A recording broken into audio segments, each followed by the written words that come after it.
terdegradasinya Persipura Jayapura atau Persipura Papua ini dari Liga 1 ke Liga 2 tentu ada sejumlah hal yang perlu dilirik, perlu dilihat dari kacamata sebagai mantan pemain Persipura yang masih terus, bahkan di media sosial sempat viral bahwa Pak Jack sempat meneteskan air mata ketika mendengar keputusan bahwa Persipura ditetapkan degradasi.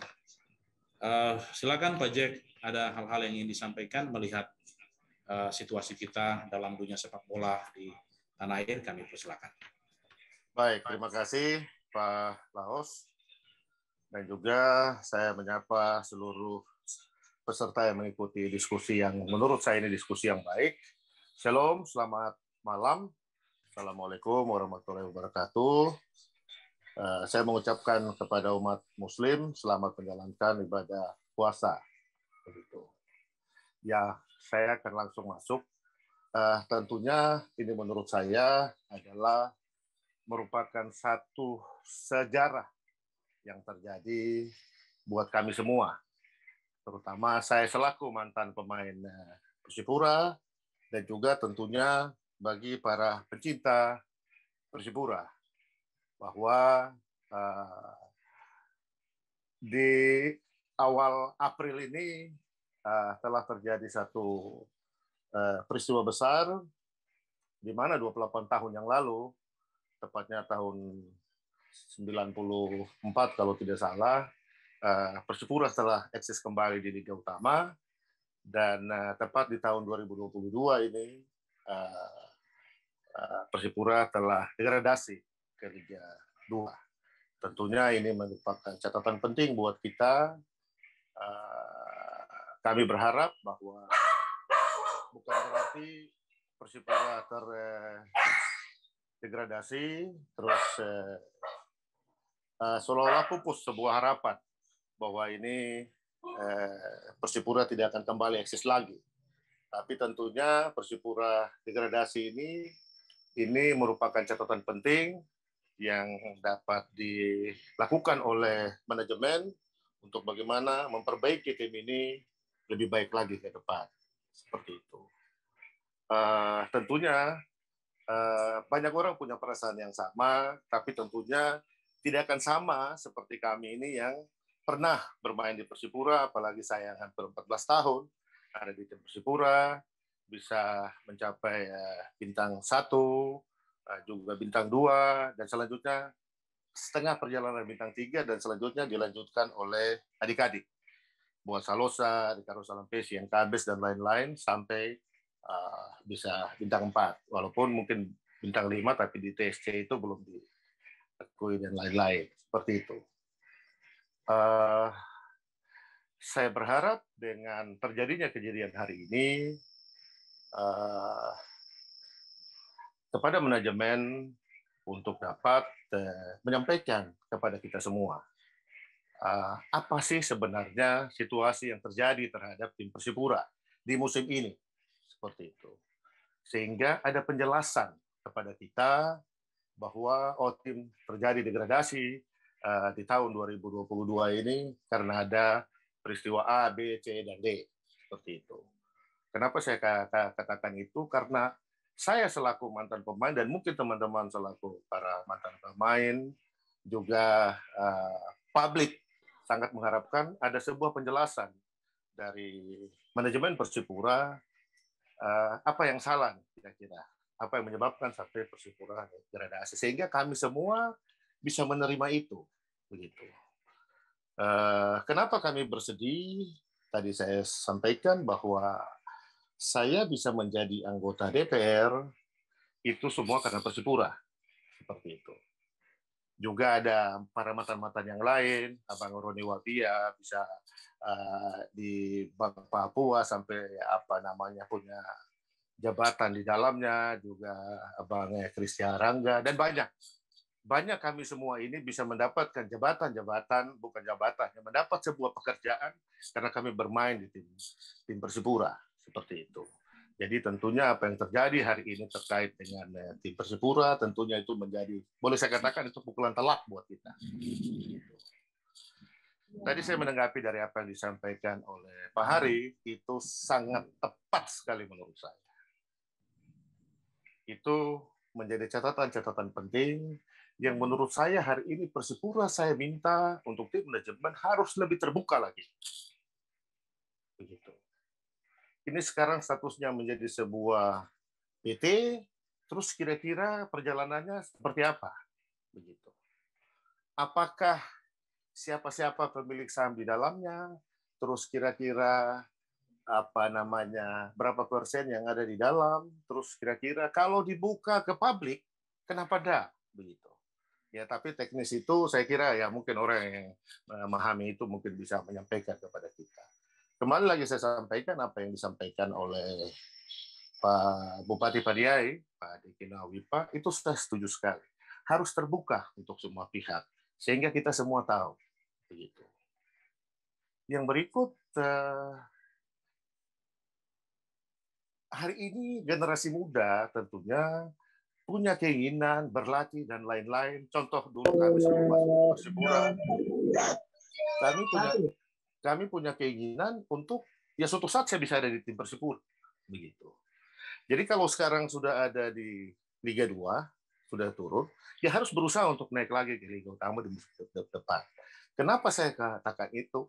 Kita harus tahu bahwa tim ini adalah kita bicara harkat dan martabat. Seperti itu. Berarti kalau kita bicara harkat dan martabat, berarti ya tim ini harus diurus dengan baik, begitu. Harus dikelola dengan baik, secara terbuka, mengajak semua orang terlibat, begitu.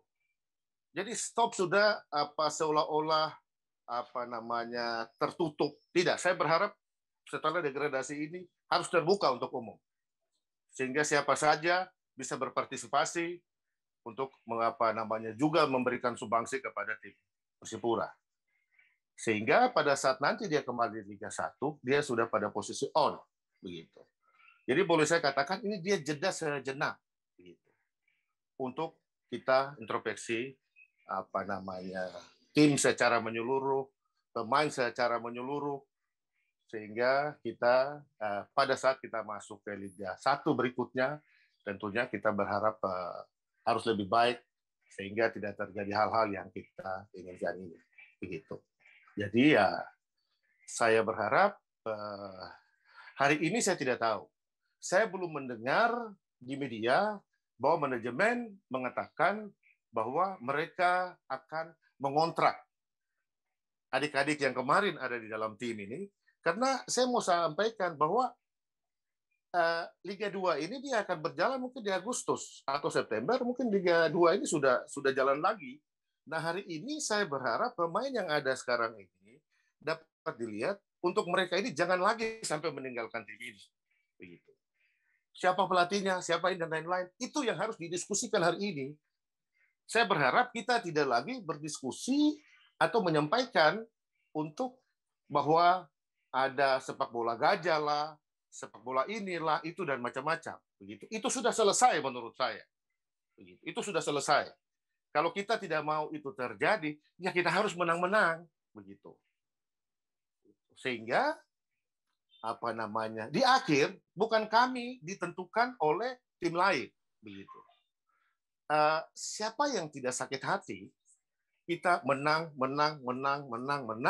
tapi ditentukan oleh hasil tim lain. Begitu. Jadi menurut saya ini merupakan catatan penting seperti itu. Sehingga ya dengan degradasinya hari ini kita masuk di Liga 2, ya saya berharap tim bisa eksis dan bisa muncul lagi nantinya di Liga 1. Yang ingin saya ingatkan adalah kita jangan lagi terjadi misalkan seperti Perseru-Serui, Persiwa Wamena, dan Persiram Raja Ampat. Begitu. Dia turun ke Liga 2, terus hilang. Itu yang saya tidak mau. Begitu. Karena tim ini bukan saja milik masyarakat yang ada di Kota Jayapura, milik seluruh masyarakat Papua dan seluruh orang yang ada di Indonesia, bahkan mungkin sampai ke luar negeri. Seperti itu.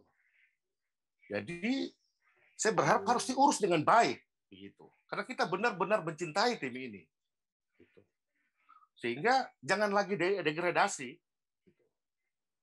Tapi hari ini mungkin ya menurut saya ini jalan Tuhan.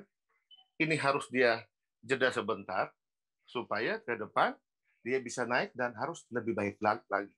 Yang saya ingin memberikan catatan itu adalah generasi muda hari ini yang bermain sepak bola semua punya cita-cita untuk mau bermain di Persipura seperti itu.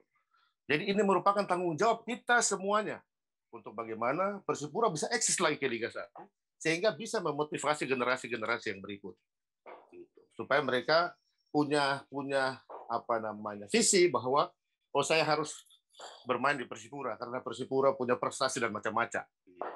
Memang turun ini sangat disesalkan oleh kami semua, sangat seperti itu.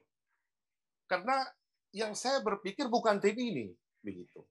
Tapi banyak generasi yang siap untuk harus ada di Persipura seperti itu. Jadi saya berharap ini merupakan catatan penting. Dan tadi kalau disampaikan oleh Pak Heri dari tadi terkait stadion dan lain-lain, saya kan pernah sampaikan di media. Mandala itu diserahkan sudah ke Persipura.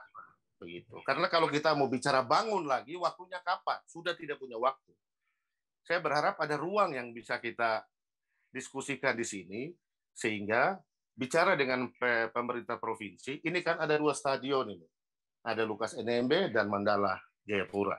Banyak stadion yang sudah dibangun. Jadi saya kira Mandala itu dan historikal dari Mandala itu kan itu benar-benar itu dibangun karena Persipura Jayapura. Jadi kalau bisa diserahkan untuk Persipura Jayapura sehingga punya stadion begitu. Tim ini benar-benar tim yang begitu luar biasa tapi tidak punya stadion, tidak punya ya tadi beliau bilang website dan macam-macam gitu. Jadi ini merupakan catatan-catatan penting yang harus kita lakukan evaluasi. Kita mau Persipura lebih baik. Saya berharap ke depan harus lebih terbuka, dapat membuka ruang kepada siapa saja untuk juga dapat berkontribusi terhadap Persipura. Ada catatan terakhir dari saya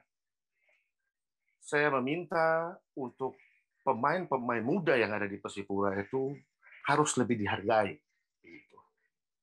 Hari ini kita bicara outsource, kita bicara afirmasi, tapi kita tidak tahu hari ini. Kira-kira Dora yang muda-muda di kontrak berapa?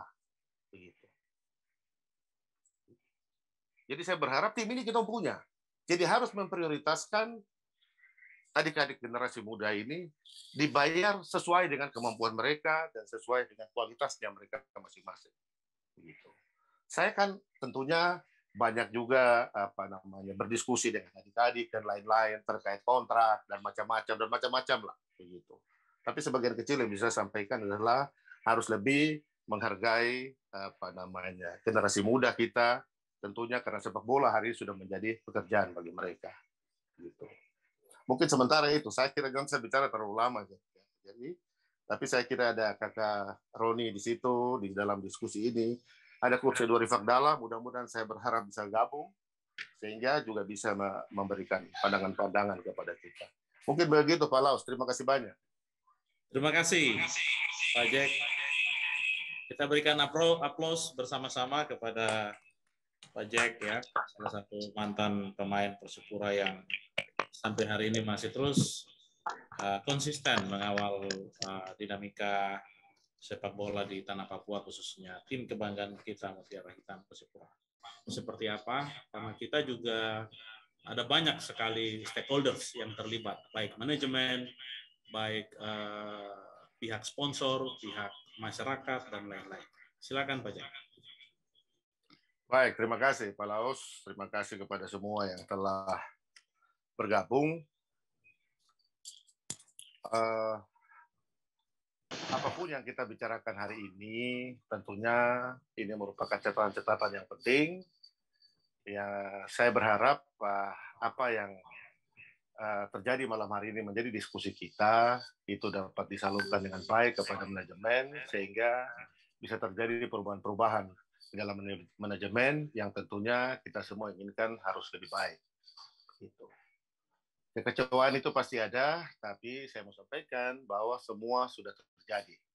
Hari ini Persipura berada di Liga 2. Persipura berada di Liga 2, ini momen dan ini sesuatu yang pas menurut saya untuk kita mengevaluasi secara menyeluruh apa-apa yang menjadi kendala sehingga tim Persipura bisa degradasi begitu.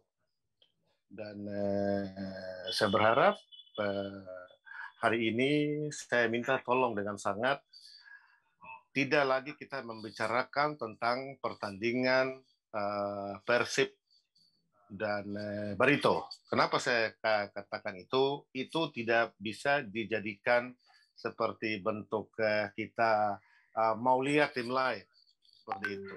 Karena hari ini yang terjadi adalah di dalam tim Persipura, ya kami sendiri yang tidak mau berbenah lebih cepat, kami sendiri yang tidak mau membawa pemain-pemain yang berqualified, sehingga hari Persipura tidak mengalami hal hari ini seperti itu.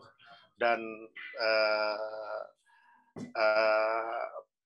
Persib dan pertandingan Persib itu sudah selesai.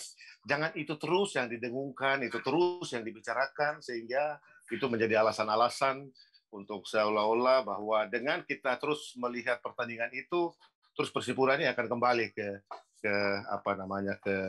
Liga 1 atau tetap bertahan. Saya ingin tegaskan di sini bahwa kita tahu bahwa kompetisi yang kemarin berjalan itu cuma berputar di wilayah Jawa, seperti itu. Ada selentingan-selentingan yang kita dengar bahwa ini adalah kompetisi COVID, seperti itu. Bahwa karena tim A lawan tim B, karena hasil tes PCR bisa mengarah kemana-mana, sampai hari ini bisa ada tim lain yang diuntungkan, ada tim lain yang dirugikan, begitu. Jadi saya harap kompetisi besarnya juga ini harus menjadi catatan, begitu. Mungkin ya menurut saya baru terjadi hari ini di dunia ini bahwa ada sebuah kompetisi yang tidak dibuat menggunakan sistem home away, cuma berputar cuma di wilayah Jawa Bali, tapi ada sistem degradasi dan lain-lain. Ini juga harus menjadi catatan buat kita. Seperti itu.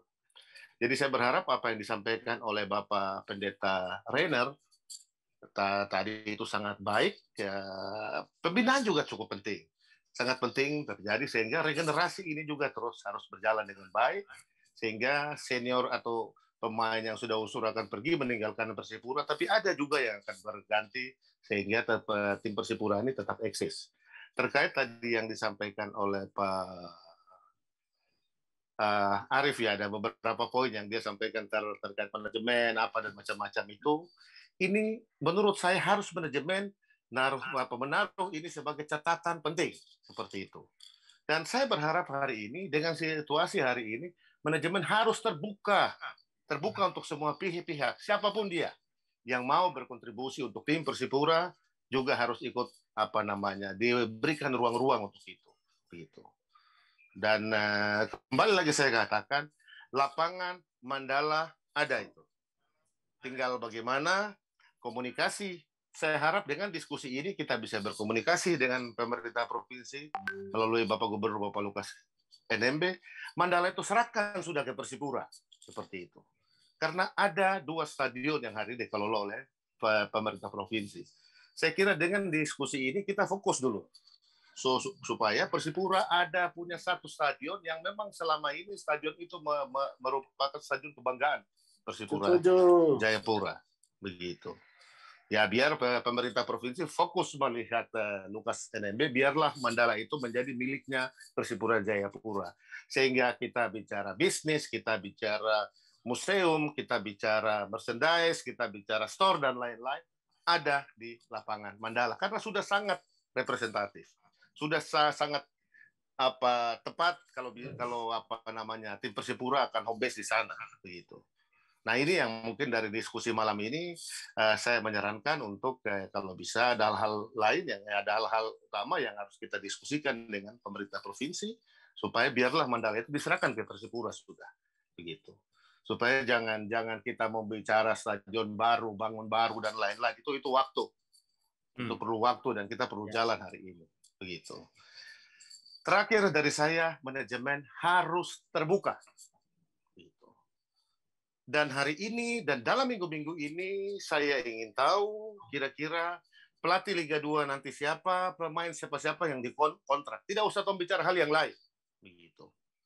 Karena saya mau kasih tahu, adik-adik ini sangat berqualified, sangat punya kualitas yang luar biasa. Tentu yang saya takutkan itu adalah mereka akan diambil oleh klub-klub Liga 1 nantinya, yang nantinya akan merugikan kita kembali. Mungkin itu yang saya titip, sehingga kita berharap Persipura bisa tetap eksis ada di Liga 2 dan berikutnya bisa tetap kembali ke Liga 1. Mungkin itu yang dapat saya sampaikan. Terima kasih banyak. Salam hormat buat Pak Laus, salam hormat buat Pak Jenderal, Pak Bupati, dan semua orang yang ikut diskusi kami di malam hari ini. Terima kasih. Shalom, Tuhan memberkati. Terima kasih. Kita berikan aplaus kepada Pak Jack Pemboy yang juga menjadi senior pemain Persipura yang terus memberikan hatinya dan harapannya bagi masyarakat Papua melalui beberapa pokok pemikiran yang telah beliau sampaikan. Terima kasih Pak Jack. Saya memberikan kesempatan kepada Pak Hari Wijaya untuk menyampaikan closing statement menjadi ya semacam